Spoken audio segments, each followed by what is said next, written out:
93.9 FM. Nothing like a smooth transition into the midday. Be sure to tune to The Shift Monday to Friday at 12:30 p.m. with Joinae Gibson on Glory 93.9 FM. The freshest wave of glory to hit the Bahamas.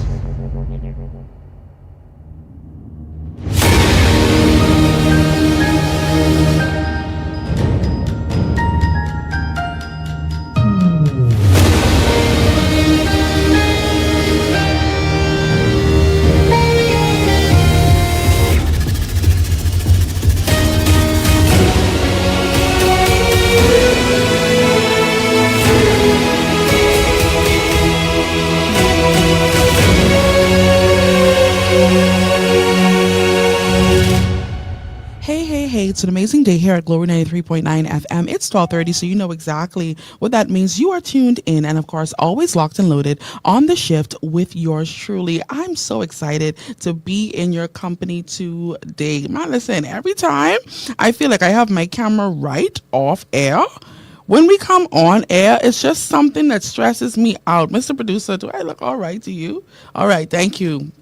Listen, y'all don't judge me. I'm just a girl, all right? I'm just a girl. But thank you for keeping it locked and loaded always to Glory 93.9 FM. Thank you for choosing, whether you are listening on radio, whether you're watching on Facebook, YouTube, or worldwide listener. I want to say welcome to The Shift.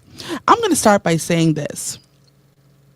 Every relationship teaches us something, sometimes about love, and sometimes it teaches us something or some things about ourselves.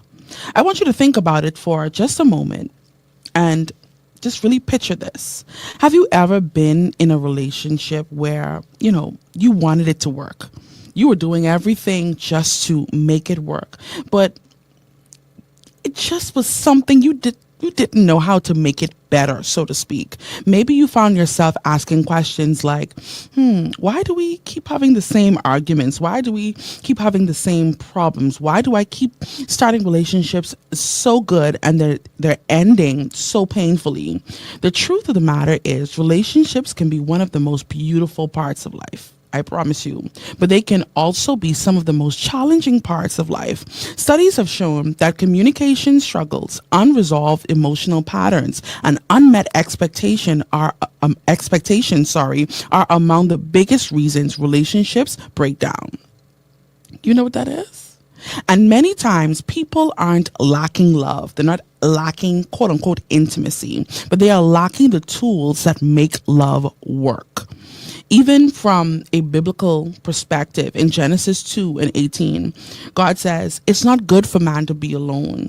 And that reminds us that we're not created to be, by ourselves, but we're created for a companionship, created for a partnership and community. But like anything meaningful, anything worth having, relationships require understanding, patience, and growth. So whether you are dating, married, divorced, healing from a breakup, or just trying to understand yourself better, conversations like today matter, I promise you, because we want to understand how we can navigate these relationships. I have a quote here that says, have enough courage to trust love one more time and always one more time. Now, if you are in today's society, we don't believe one more time. Well, but this quote says, have courage enough to trust love one more time and always one more time. Shifters, it's time to lock in. Whether you are and I see y'all already texting me. Whether you're in your car, whether you're watching on Facebook, rewatching this broadcast. Hey, Nashonda. Hey, Daniel. Glad to see you. Shifters will lock in. Oh, Lord Jesus, anonymous text already get me. All right. So please be sure to like and share the show. Type in the comment section. Tag someone in the comment section every day, Monday through Friday. We are locked and loaded on your favorite station with your favorite person. Don't forget, you can subscribe to my YouTube channel. That is at Joinae Gibson on all platforms. And of course, Glory 93.9 FM. Now, I need you to jump into the comment section with the nice shifters to let me know that you are here with me. And of course, every day I do this. I have to thank the shifters community. Every day, you guys are locked in with me, from the texting, from the calling, before show, during show, after show, when you see me anywhere. I am so grateful for your unwavering, undying support. And I promise you, the shifters would be nothing without you. And I am eternally grateful for your support. So with that being said, let's move right into today's show. Right now, our guest today, for those who are tuned in on my social media platforms, you would know that our guest today is Harrison Thompson, a passionate therapist and relationship consultant who specializes in helping people navigate the complexities of relationship. Fancy. You got to see it. Born and raised right here in the Bahamas, Harrison is a cognitive behavioral therapist who has been counseling singles and couples for over a decade. So, we're dealing with a veteran, so to speak, right? He is widely recognized for his viral videos on relationships, dating, and personal growth, which earned him the Bahamian Icon Award as the People's Choice Icon of the Year. Y'all need to see the eyebrows going up like, yes, this is accurate, right? When he's not helping others to strengthen their relationship, he enjoys traveling, vlogging, and celebrating life with his family. Man, listen, shifters, I am so pleased to welcome to the shift, Harrison Thompson. I gotta get all my sounds correct. Good afternoon, Mr. Thompson, and how are you? I am good, man. Any day that I got life, any day that I got breath in my body is an opportunity that I could be thankful, I could be grateful, and I can continue in on the service. Well, I love that. And I'm so happy to have you join me today on the shift. And I know I had, quite a lengthy introduction, right? But I want you to tell our listening audience a little bit about yourself. We want to know everything, as much as you can share with our listening audience. Who is Harrison Thompson? At about 90% of the time when I'm not doing therapy, I am enjoying food, man. I love food. I love working out. I'm a science nerd. A lot of people don't know that. If you left it up to me, I would still buy textbooks to this day. Read through the units and do the questions in the back. I don't know. It's just something about it. My favorite movie of all time is Interstellar. I've always felt in awe whenever I look up into the sky. And the more I look up into the sky, the more it humbles me to recognize what kind of creator we have. Wow. What kind of creation we are. So, I tap into that. That's what feeds me outside of therapy. Wow, I love that. That's interesting. Yeah. You need to add that to your bio. I think so. That you need to tell. good. You need to tell that needs to be noised abroad. all of those details. And like I said, I'm excited for today's conversation. Right. So today's topic is relationships 101: connections, communications, and boundaries. Now, we've had a run-in our recent acquaintance. That's right. About this word, boundaries. And we're going to get into that in a few. But I want to start by asking, a lot of people find themselves in unhealthy relationships and they stay. Why do you think people stay? And how can someone recognize when it's time to break free from that cycle in that relationship? Yeah, I think it's always easy for outsiders to look at a person's relational situation and give disconnected commentary. If it was me in that situation, child, I wasn't putting up with that. And it's always commentary by outsiders. Why? Because you're not in that relationship. You don't have time invested in that relationship. You don't have experiences with that person. Nobody gets into a relationship thinking about how it will end. So when you actually come to that crossroads and you have to decide, that's a multi-layered decision. It's time invested. It's what I thought this would be. It was the potential of the situation, but it's also the reality of how a person has changed. It's also the reality of what is this doing to my mental and emotional health. Is this helping me in my walk? Is this hindering me in my walk?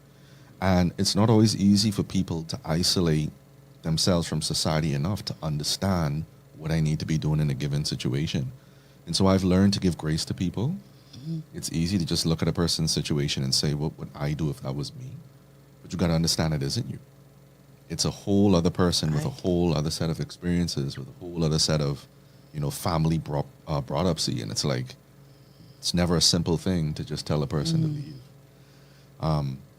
I think what we need to focus on, though, if we are at that crossroads, is this relationship helping me to be the person that I need to be, or is it hindering me? And if people are honest, relationships many times become a kind of burden because we don't know how to set the right kind of boundaries. We don't know how to be honest without fear of hurting people's feelings. And we're always considering what is the outcome more than what we're considering as our experience. And when you consider outcomes more than your experiences, you end up suffering in silence and calling it patience. And so you have to make sure that as an individual in a relationship that you tap in with yourself, that you do inventory with yourself, to make sure that at any given time, if you had to be asked a question, do you have peace? Are you happy right now? Are you feeling good about where you're heading and what's going on? You should be able to answer that with confidence.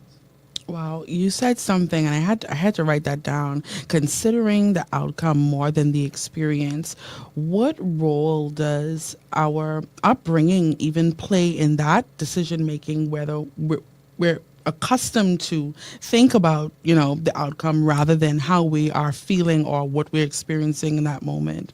I think a lot of Bahamian people have grown up in a culture where we were taught what we had to be before we were ever given permission to consider ourselves. From you wake up in the morning, there's an agenda waiting on you. Before you even had the time to sit down with yourself, there's already things that you have to do. Speaking as a pastor's kid of a pastor's kid, there's this religious sometimes obligation to doing what you're supposed to do before you ever tap in with yourself, right? And sometimes we get so good at serving people on their needs, we forget to put eyes on our needs too.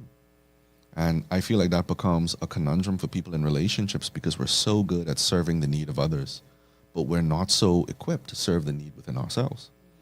And certain needs that we often neglect is that we need to express things. We need to communicate things. We have a right to be upset about things that happen to us. We have a right to be concerned about unfairness. And you're not a complainer just because you're bringing that up. You are being honest with your experience. And if anybody ever makes you feel like you don't have permission to be honest about your experience, you have to reevaluate what that relationship is for you. How does one really get out of that sort of mentality? Because we wake up, we have this agenda, Right. and if you go against this agenda, all hell breaks loose, right? But how does one break free from that sort of routine or practice? If I could, in a perfect world, where we all get what we need as children from our parents. Parents are supposed to love us as we are. They give value to who we are as enough, as worthy. And so if we grow up with that ample love and affection, it empowers us to walk away from anything that doesn't reflect that we are worthy. It allows us to walk away from things that's asking us to become things that we're not, without fear of what we'll be missing out on. But this isn't a perfect world. We don't all grow up with the things that we need, and so many times we are afraid of what's going to happen when I leave. Are you still going to see me as a good person? Are you still going to think about me in the right way? And these are tangible concerns for people who don't truly know themselves. And so the single best insurance policy for making sure that you understand seasons come and go is knowledge of self. Getting into a relationship when you don't have adequate knowledge of yourself means that you might be driven to do things because of your circumstances and surroundings Wow. instead of being driven because of your knowledge of who you are and who you are not. Wow, you said a lot, but one thing I really want to hone in on is that fear of being alone, that fear of being judged.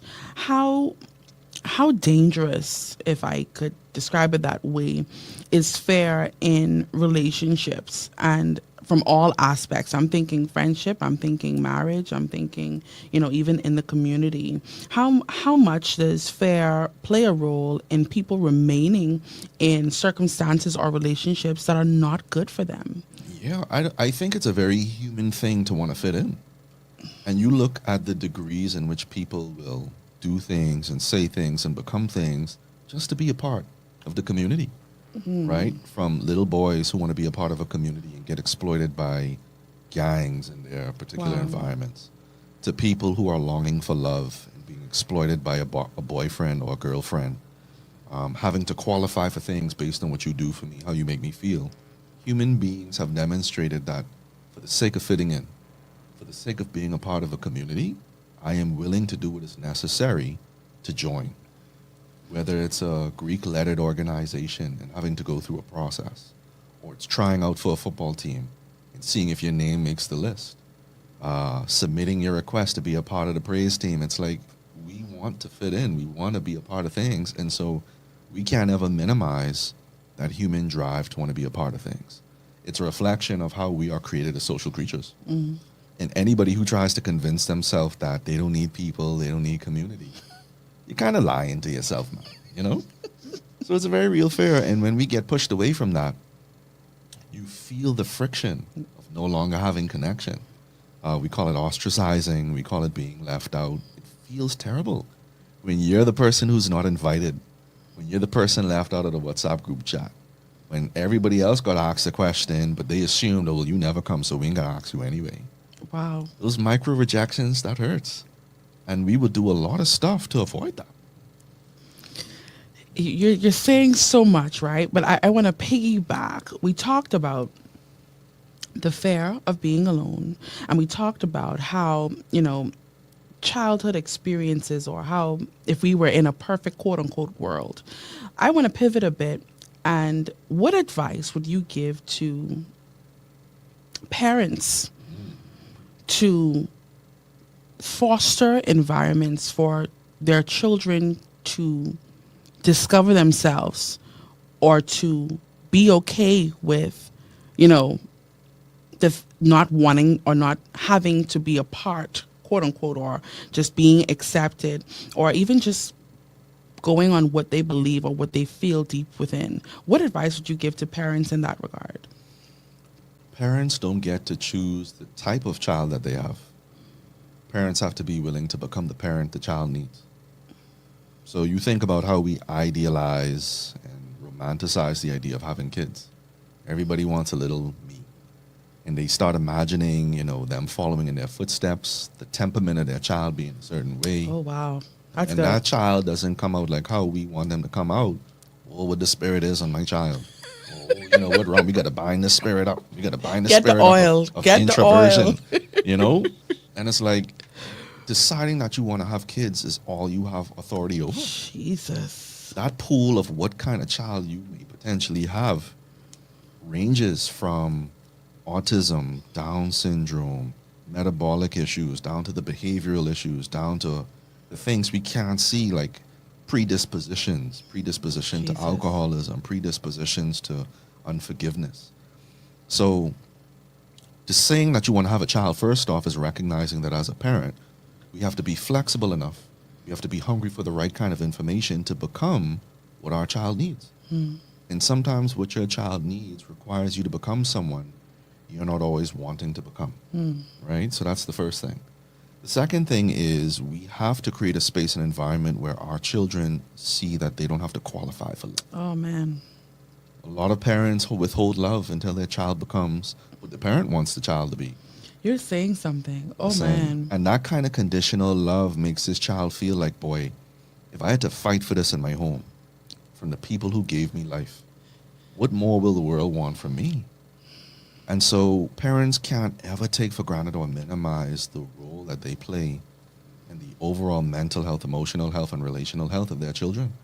And we got to stop taking this thing for jokes.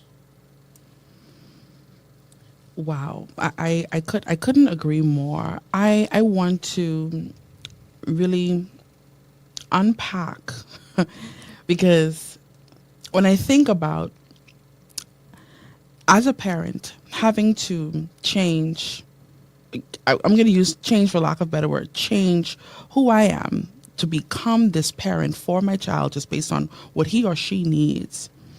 What if I'm still dealing with me? What if I haven't discovered me. And maybe someone listening today might say, you know something, Harrison, I hear you. I know that I need to be a different person for my child or for my children, but I can't seem to get over what my parents did to me and what their parents did to them. And I harbor unforgiveness and I don't know how to be loved, yet alone give love. What would you say to that person? We know that perfection is not attainable. And we know that it's a rare thing to be perfectly ready before you move into a relationship or before you decide to have a child. But what is non-negotiable is honesty.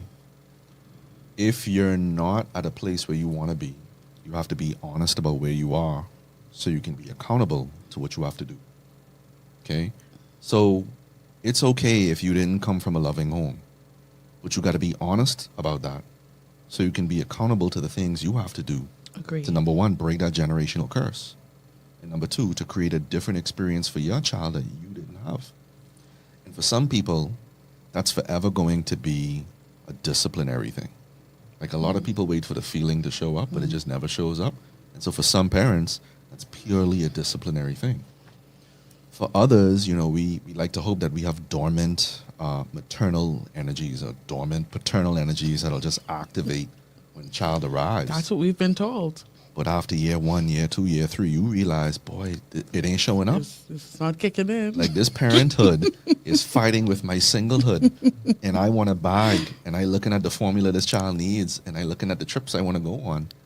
And it's like for some parents, you have to get used to the management of what it means to create an environment versus waiting on that emotional, organic development of a feeling before you can start creating something. And so if you're not where you need to be, fine, we give grace. But we cannot give grace to you if you're not being accountable to what you know you need to do. That's inexcusable. Wow. And I'm sure someone is listening today. And of course, if you have your questions, you can text the text line today. The text line is 242-817-2544. Once again, 242-817-2544. Of course, if you're okay with not being anonymous, you can type in the comment section. Please, could you make your questions short so that I don't have to read a whole paragraph, Harrison? Please, y'all do that for me today. And of course, thank you for all those tuned in via Glory 93.9 FM. I have the one and only Harrison Thompson, relationship specialist, in studio with me, and we're just going to unpack. And if you are tuning in on Facebook or on YouTube, you would see today's topic: connections, communication, and boundaries. And we're going to go right into communication. You are an avid poster on Facebook. That's right. I love it. I live for it. I promise you. Let's talk about the level of communication that one needs in every relationship. Let's talk about what communication is, what that looks like, and how may someone recognize I'm not a good communicator. It doesn't work for me. Okay. So the average person defines communication as simply being able to say something clearly and honestly, right? But in my line of work, that's called talking. Communication isn't communication until what you're saying has been received by the audience you're speaking to. So communication is about first understanding what you need to say. And then number two, taking on the burden of changing how I say it, changing where I say it, or what it needs to be said so that it can be received. Until something is received, you have made an attempt at communication. Communication is not something that you achieve just because you said something or just because you were clear about something. That just simply means you were heard. But understanding, that has to be something you choose to be inconvenienced by if you want to get your message across. Now, a lot of us don't care about that. A lot of us are just outside making statements. We lost half of our audience just now. Listen, I felt it. I felt the shift. Right? And it's like, yeah, you think about a teacher in a classroom. You're right. The teacher is the one that possesses the knowledge. It's the students that are supposed to be looking for that knowledge. A teacher teaches it one way, but what happens when every student doesn't understand? It is the teacher's duty and burden to remix that lesson, to reframe that lesson in a way that the students can grasp it. And only once the students grasp it can we now say that we have successfully achieved communication. So it's a work. it's work to communicate, right? It's work and energy, and a lot of people don't have that energy, which is why we get very combative when we speak. It's why we become condescending when we speak, because we just don't want to put in the work to make sure that people understand. You know? You're absolutely right. And I'm really just picturing that classroom.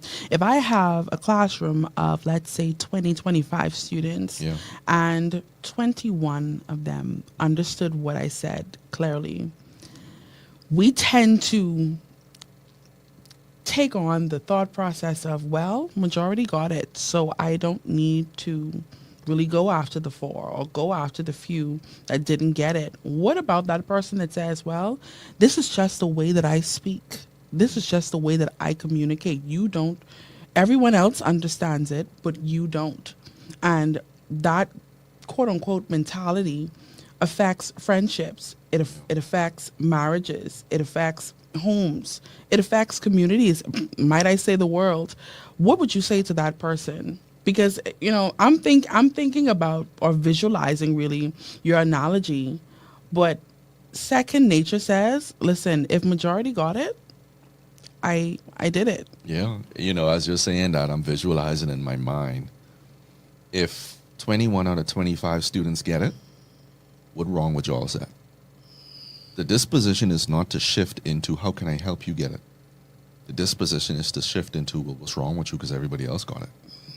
And how often have we been on the receiving end of what's wrong with us because we didn't get it? And it's like, no, I just didn't understand it. Why am I being punished for not understanding?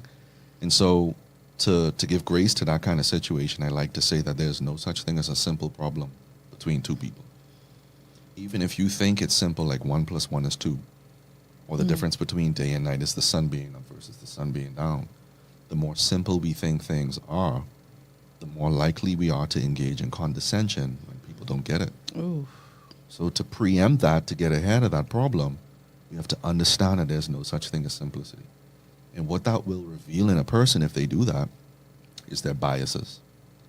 Biases where they feel like they don't have to explain things, or biases where they feel like people Holy should know Ghost. things by now. What is this today? And you'll know that you are engaging with your bias when you're using the word should. Because should is a reflection of idealism. This road should be paved.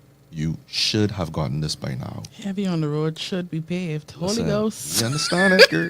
This we a can thing. relate. This a thing.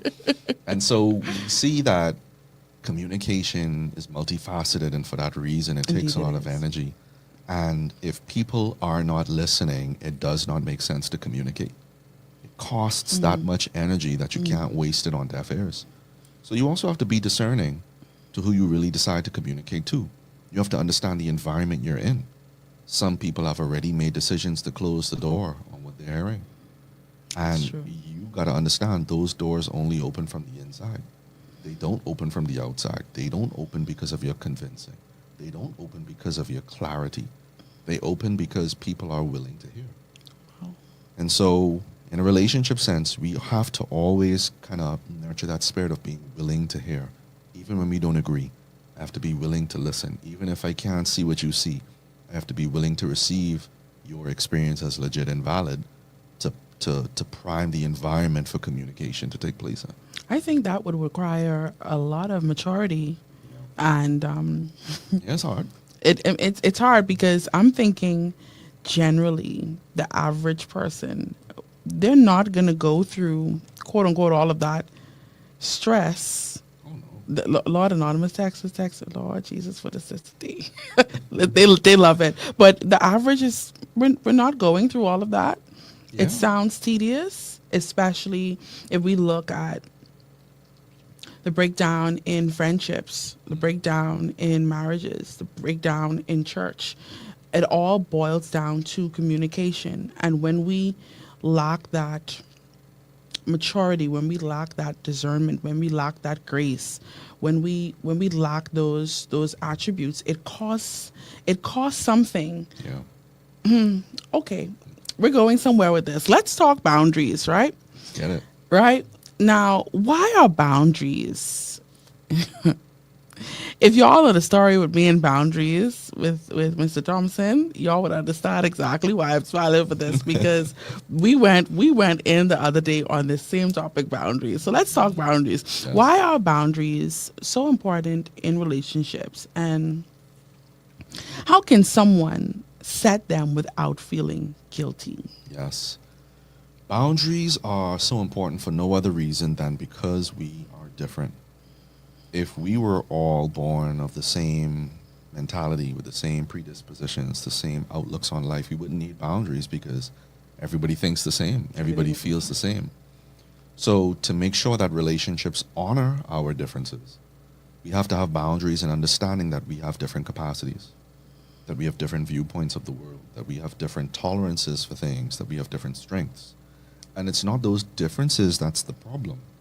It's when we don't know how to accept differences as okay as that's the problem. And the only way we can communicate to someone who is different than us that it's okay for me to be me is with a boundary. And what we will see that when we respect boundaries, we can both have a safe space where we can be different but be together. Where we don't have to be alike to be for the same cause. And it's a beautiful thing when we can understand it. Mr. Thompson, please piggyback. Say that again. We don't have to be alike. To be together. Could you unpack that just a little further for our listening audience? Yeah, God and His infinite wisdom and intelligence has given us all unique expressions of His glory. And we don't want to ever Lord, think... we need the ushers. Ushers, please. Lord, what is you preaching? That's literally 8 billion different expressions of the same beautiful God. So we don't ever want to condemn differences as a problem, and we were all beautifully and fearfully made. But we have to understand that we have a human tendency to reject things that don't look like me, that don't sound like me, that don't work in the way that I work. And sometimes that's a learned behavior, generationally, where we love to reject things that don't look like what I'm used to. And we love to condemn things that don't sound like what I'm used to it sounding like. But boundaries are about holding equal space for differences to be seen, heard, and understood with intention. Not just tolerated, but with intention.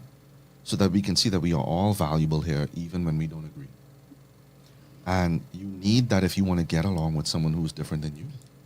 Okay, I'm man and my wife is woman. And as long as I am man and she is woman, we will see things differently. We have different feelings. She's predisposed to certain things. I'm predisposed to certain things. I don't want to ever think that because she doesn't think the way that I think, that somehow she's wrong. And so we need boundaries to ensure that we can both be protected in this space while being for the same goal. Wow. I have an anonymous texter here who says, Joinae, today's conversation is so needed. I have a question. I am struggling with communication with my spouse simply because, and I guess I can say the gender, that's okay, right? Simply because he is different than I am. Every time I have an opinion, every time I have a thought that I want to share, there is always tension or some kind of breakdown. Mind you, I know he loves me and I love him, but anytime it comes to explaining something or voicing something is when things go left. How do I navigate this? Yeah, so it's a common thing that happens between men and women. We cannot ignore the fact that we exist in a patriarchal society. Patriarchal meaning that a lot of the systems we live in were created by men, which means a lot of those systems have biases for male-centered love or male-centered affection or male-centered things. We know now that that is not always good, but that doesn't mean that everybody's going to be willing to reframe that structure, right? And for a lot of men, they're not used to hearing feedback. They're not used to hearing criticisms. Because I watch my granddaddy, he speak and that's law. I watch my Grammy, she listen. I watch my father, I watch my mother. That's right. But this ain't our generation. And we don't want to be so fickle that we can't receive feedback and criticisms on what it is we think is right. And if we don't learn that discomfort isn't negative, we will always make the uncomfortable feeling of having those kind of conversations out to be negativity when it's not. And my word out there to men is you don't want to ever disenfranchise your woman. simply because you don't know how to hold space for uncomfortable conversation. You'll find that most men don't know how to see beyond that, Right. and they'll start to create labels like, "Oh, this woman doing too much. She's too emotional," and it's like she's not. She's a woman, and as a man who's taking that woman on as her head, or is that man who's taking that woman on under her leadership so that he can be a head, it is your duty to make sure that those under your care have an environment and a space to flourish. And once we can get over biases, once we can get over those predispositions that things are fixed and they should be a certain way, we can start becoming more inconvenienced by what people need to be more aligned on the same things. And I've observed whenever I give my wife the space to have her feelings without judgment, when I show her that I will always take seriously whatever she says, whether I understand it or not, she always leans into my direction. She always clings to my logic because I've given her what it is she needs to be okay. She now gives me what it is I need to be okay. So Wow. that sounds like it could be a pattern of history, where that couple in particular has had a history of how they've interacted with problems and how they solve problems. Sometimes it can be a hard thing to change all of that, but if there's love there, if there's consideration for each other there, that's not a permanent problem. That should end that relationship. You said something when you gave the analogy with your wife, how she automatically leans in that direction when you give that space. I love that because it sort of feels like this is just me thinking out loud. It sort of feels like a manipulation tactic in a way. Like Yeah. I let you do what you want to do, but if you were different, if you were to say, well, this is what I believe and this is what you should do, she would automatically go in the opposite direction. So I think it's maybe not manipulation. I'm going to say strategy. Yeah, it is strategy. Wisdom. It is strategy. Wisdom, right? But so certain tactics we know to do with our spouses. And I want to even take it into relationships, friendships, that is. How do, whether we like to address it or not, especially with female friendships, they get messy. They get very dirty, and the respect, the boundaries, the privacy, it's, especially in this generation, it's gone. What would you say to someone who is trying to build healthy friendships in their lives? Like, they want that person to be there with them. They want to be there for that person. But for some strange reason, this same thing keeps reoccurring. Yeah. What would you say to that? I hope that's clear. Yeah. What would you say to that? History is not often enough to make a determination on whether you should continue in a relationship. And I only say that because people change. And some people change for the worse. And what happens when we love the potential more than what the reality is permitting? Well, that could become a problem because now you see things that the other person doesn't see. You might become the source of change alone, which doesn't necessarily bode well for a relational where this is supposed to be equal effort and change, And I think a lot of times we grieve that. Or I should say we don't know how to grieve that. And so we cling to just this blind hope that tomorrow is going to be better than today, but we have no tangible evidence that it will be, because we're not seeing any accountability and ownership to our contribution to the problem and to the strain. And so what happens in those situations, it often makes more sense to just leave as opposed to giving your valuable resources of time, energy, and effort to a situation where it's a one-player game. I don't want to be the only one rowing in the boat. I don't want to be the only person contributing. I don't want to be the only person calling and checking in. You have to be honest about those things with boundaries to recognize that though I desire more out of this relationship, my desire is not the authority here. Wow. There's accountability and ownership over the problem that green lights whether we should work on this or not. Wow. We're talking about boundaries, and if you're just tuned in, this is The Shift, and I am here with this amazing guest, Mr. Harrison Thompson, relationship guru. I given him all kind of names. I promise you. Every time I have something else added on that.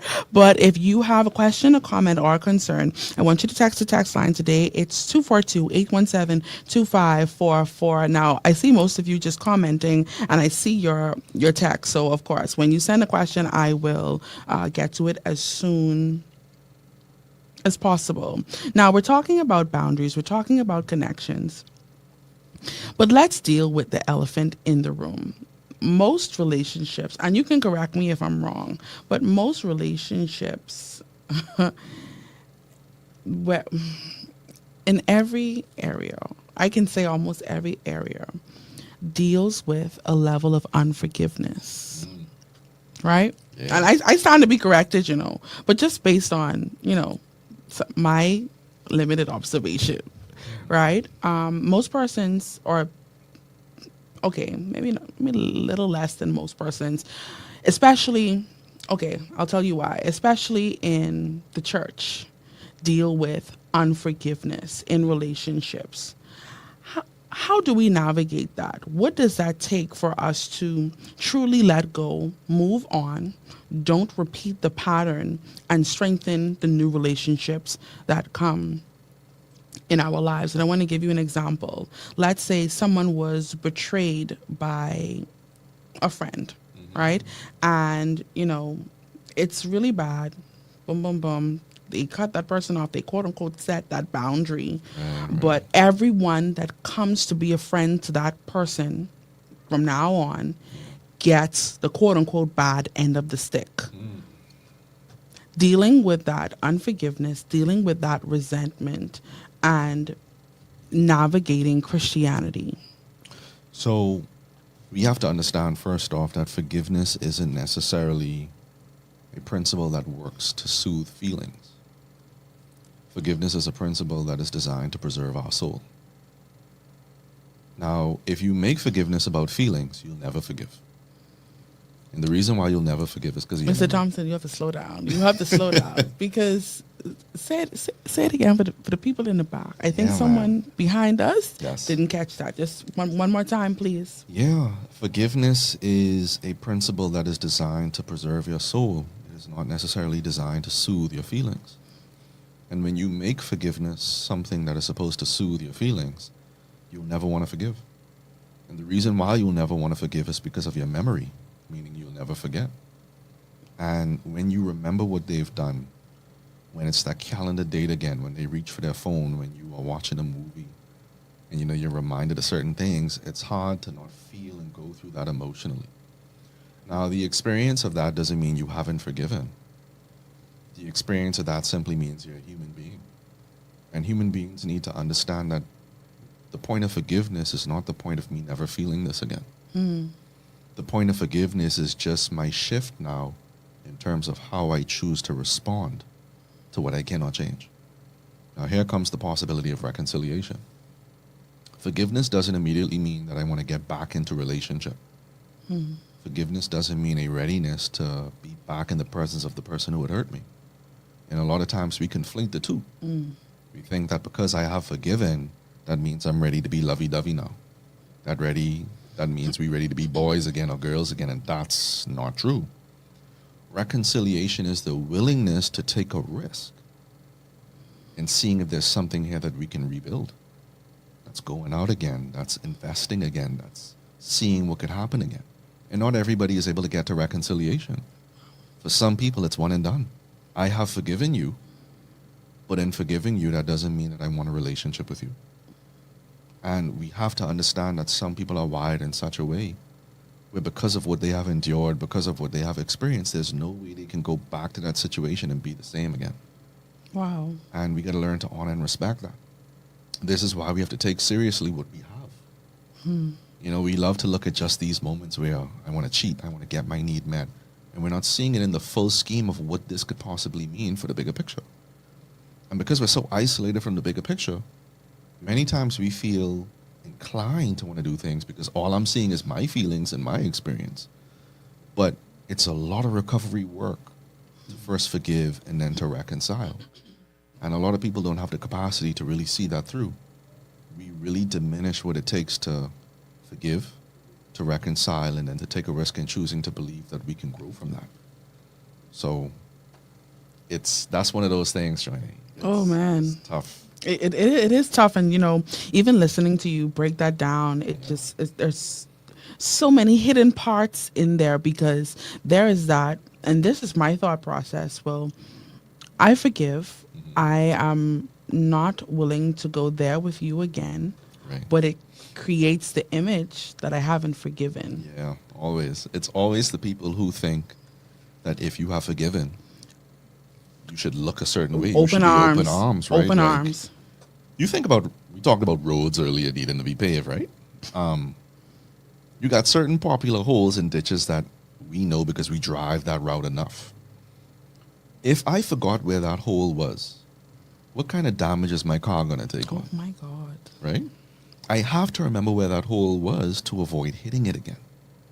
Sometimes ditches are so deep, so cavernous, I can't even go that route anymore. And a lot of people aren't willing to look at that issue.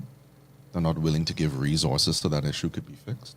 And they're not willing to maintain Wow. the thing even after they've applied the resources. Because you can't just one and done it. You can't just set it and forget it. You can't just say, let's move on. That hurt now becomes a part of your future.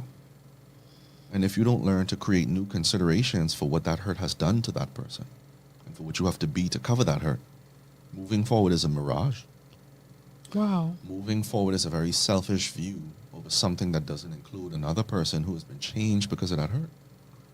And a lot of us are not willing to give, not a lot of people, not a lot of people are willing to grieve the old relationship in face of the new one. Wow. Because the new relationship requires new things. I don't get to just go anymore without communication. I don't get to just reach for my phone anymore without that person wondering. And a lot of us aren't sensitive to what that is. So again, we dismiss it. We put that on the victim. See, you freaking out. You need to relax. You look like you interested in being hurt all the time. I'm trying to move on, and it's like, You're dealing with trauma. yeah, They don't- already name you.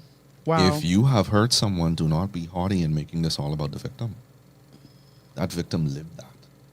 And in living that, that has changed them. That has changed them emotionally, how they feel. It's changed them mentally, how they think.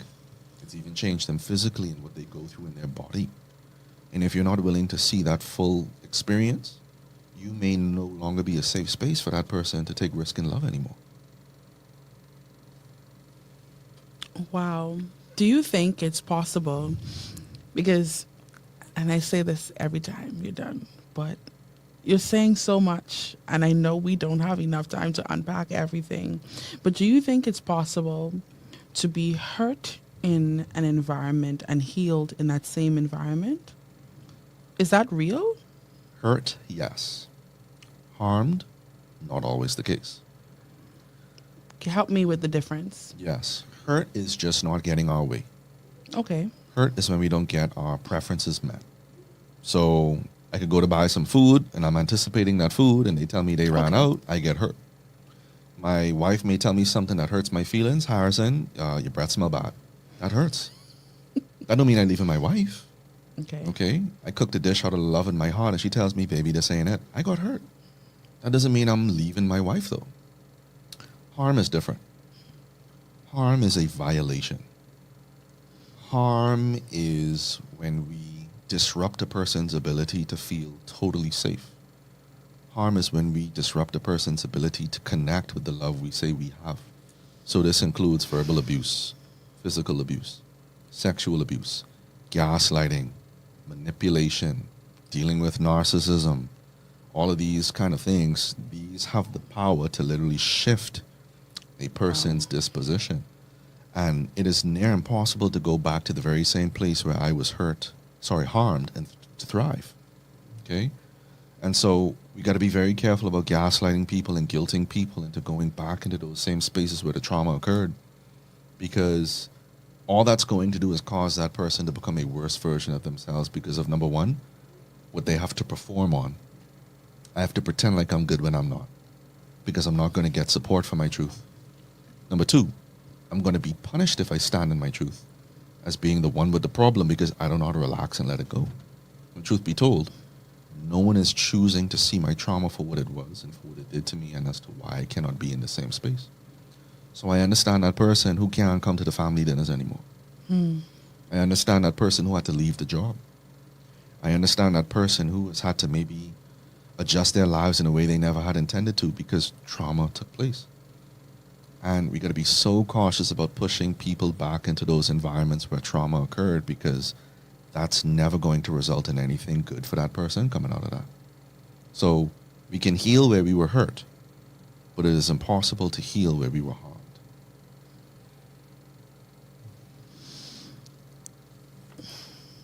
Shifters, our time has almost come and gone. Y'all just see Mr. Thompson looking at me like, oh, well, we already opened a Right? whole new I can of telling you. worms, right? I telling you. But, you know, our time has almost come and gone, right? But before we move any further, again, the text line is open today, 242-817-2544. If you have any questions before we end today's show. Anonymous texter is really going in and saying we really need this. Now, you gave a difference between hurt and harm. Yes.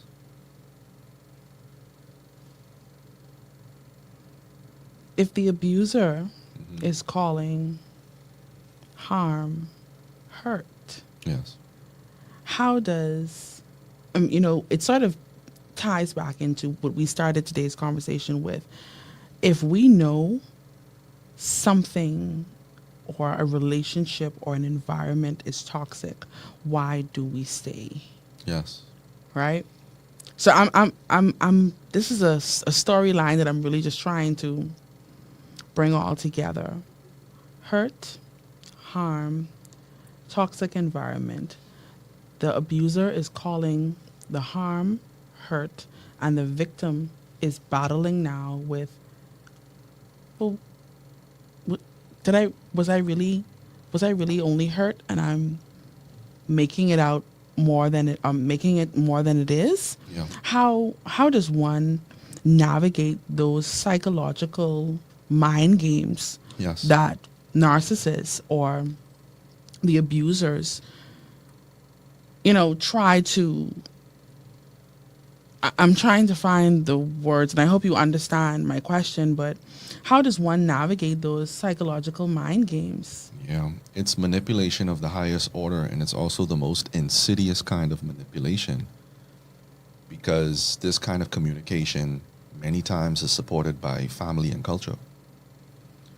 Okay, there are certain kind of problems when you stand out to talk about it and you stand out to draw attention to it, you will not be heard on that. You know? Wow. When you decide to speak up against, let's say, a family abuser, where everybody has taken the tone of being quiet, but you decide to speak out, you're the problem for speaking out. You're the problem for saying, I want to change the system. And many times you get kicked back where it's like, oh, you know, that's just your father. Man, you know, that's how your mommy go. Man, you know, that's just your brother. So don't Don't kick up too much don't fuss. kick up too much fuss. You're going to be punished for standing up for that, right? So hurt isn't harm, but hurt can become harm when we don't learn to receive hurts as real and legit. Okay? Like, I could literally harm my wife if I don't accept that I hurt my wife. And hurting my wife is as simple as my tone. Hurting my wife could be as simple as disrespecting her online, cracking a joke that I thought was funny, but really it hurt her, or it wasn't good. And because in my mind I think it was simple and easy, I don't feel the need to have to say sorry for that. While that's just a hurt, it can turn into harm if I don't acknowledge it as a hurt. Right. And see, whenever you can acknowledge hurts, it should move you into a posture of humility, a posture of understanding that that was not my intention here, and because that is what you receive from this, forgive me. I'm sorry. But we don't have this in this culture. I know. I mean, why are we saying sorry? Yeah, because we right there next to Jesus, right? Baby Jesus. Yeah, we got our throne too, so it ain't just Jesus and Whoa. God, it's me. And who are you to tell me that I'm wrong? Because I'm a therapist. Because I'm soft-spoken. Because I'm XYZ. And it's like, you can be wrong in spite of your good intentions. And if we don't learn to humble ourselves to that reality, hurt will always turn into harm because we're not capturing it in its infancy. Wow. Mr. Thompson, I already have persons in the comments saying we need a part 2. Right? Because there is not enough time in today's show to really unpack all of all of these topics, right? They're so vast, they're so big.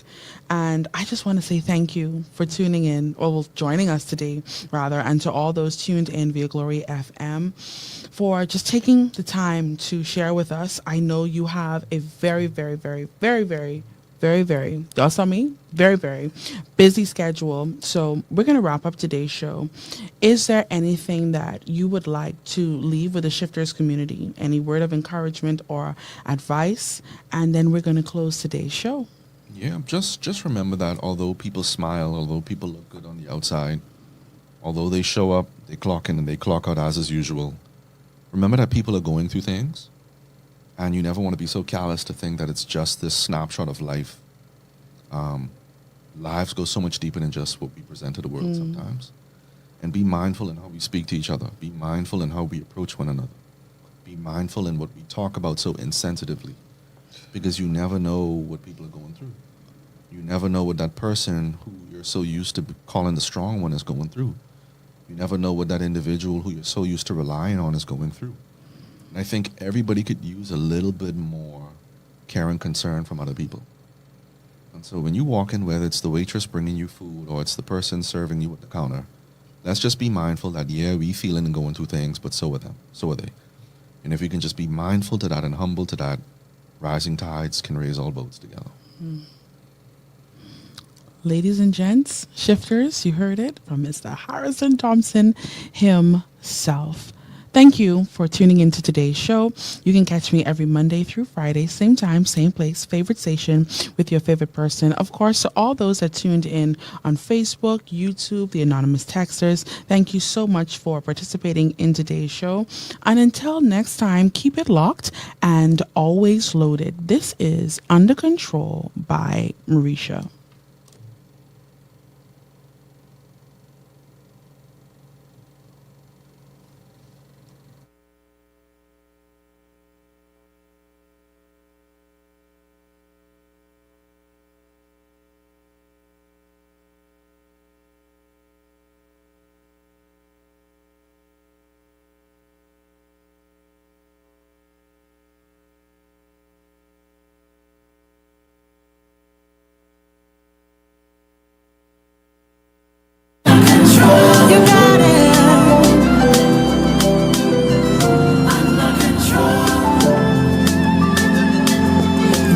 David dance, I will dance before you, Lord.